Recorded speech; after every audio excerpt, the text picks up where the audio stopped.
the action. Yeah, ho, we tapping and passing like magic. No, we not asking, we see it, we grabbing. Diamonds, they flashing, go blind when I'm passing. Mask on, I'm clapping, no mask on assassin. Jugging, we snatching, all black is the fashion. We not the same, bro, just look at the fabric. Hey, what's good, everybody? It's your boy Kama. We back with another video, man. Hey, man, real quick, man. It's Saturday, man. Of course, Dallas played already this week. Thanksgiving we defeated the Giants, but man, real quick, right? I just wanted to talk about. I hear people, right? I hear people say, San Francisco was a terrible matchup for us, and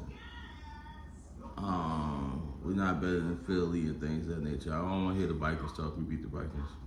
Yeah, I mean, it's all subjective, right?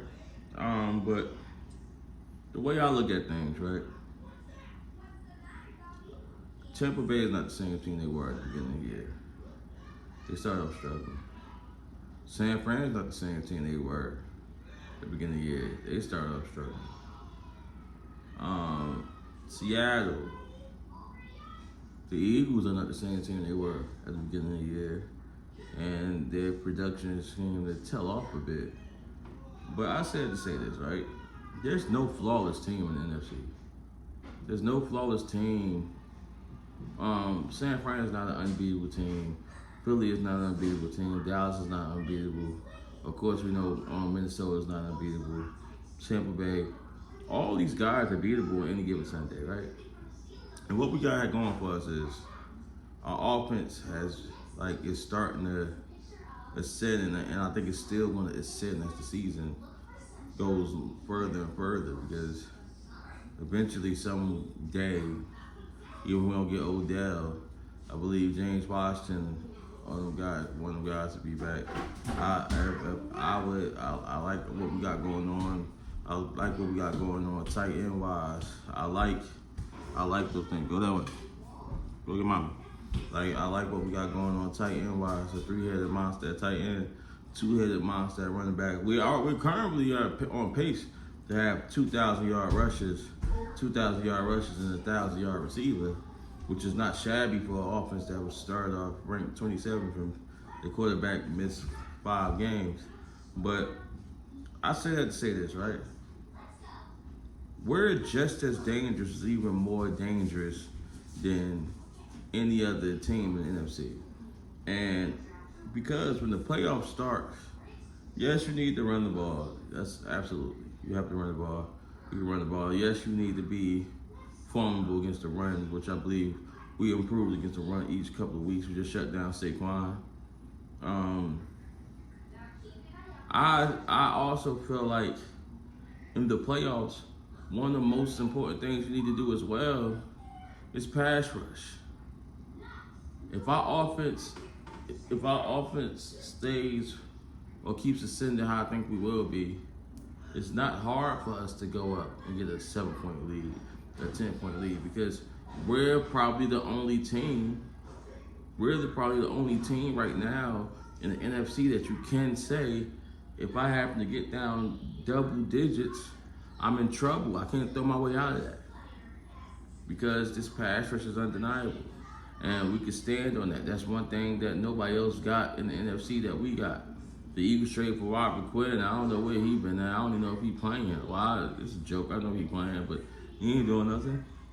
I mean, you got the San Fran got a pretty formidable pass rush, but they're not in the top 5 in sacks and things of that nature. But it's a dog fight, because with our quarterback, Dak is such the key that we put points on the board, which we have put up at least 28 since he's been back. With us putting up these points on the board that we putting up, your team you can have a couple of 3 and outs.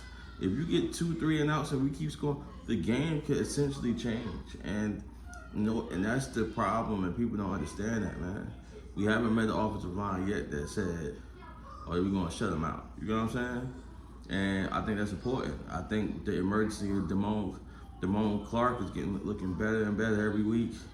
We're doing soon to get Anthony Barr back. Like, I like what we got going on here. Like, we getting the pieces back at the right time. I just think we can be the most or one of the most dangerous teams, hands down, going to the NFC playoffs. Like, let's see where it go. Like, CD playing with a chip on his shoulder. He's on his way to 1,000 yards. And I just wanted to throw something out here, right? The great Justin Jefferson is, he's the best. Like, let's call it a spade. Stats wise, no, like, he's the best wide receiver in the NFL right now. But he's sitting at 82 catches, I believe 1,200 something yards, right? CeeDee Lamb, without his quarterback for 5 games, is sitting at 64 catches, 800 something yards. So you mean to tell me if Dak didn't play, if Dak played the whole season, you don't believe CD would be around 80 catches right now? You got 800 something yards now, 80 catches around maybe 1,000, 1,100 yards. It's been damn near the same season. I think we underestimate how good of a season CeeDee Lamb is having and the growth he's showing, because we only highlight he had the drop versus the Giants. We only highlight the flaws. We don't highlight the improvements he's made. He had 1,100 yards last year. He's on pace to well surpass that this year. So, like, I feel good about what we got, man. You should feel good about what we got too, man. Like, don't let nobody tell you otherwise. But it was just my quick thoughts, man. Y'all let me know what y'all think. Y'all think in the comments. Always remember to like and subscribe. This boy Calm, salute. We out of here.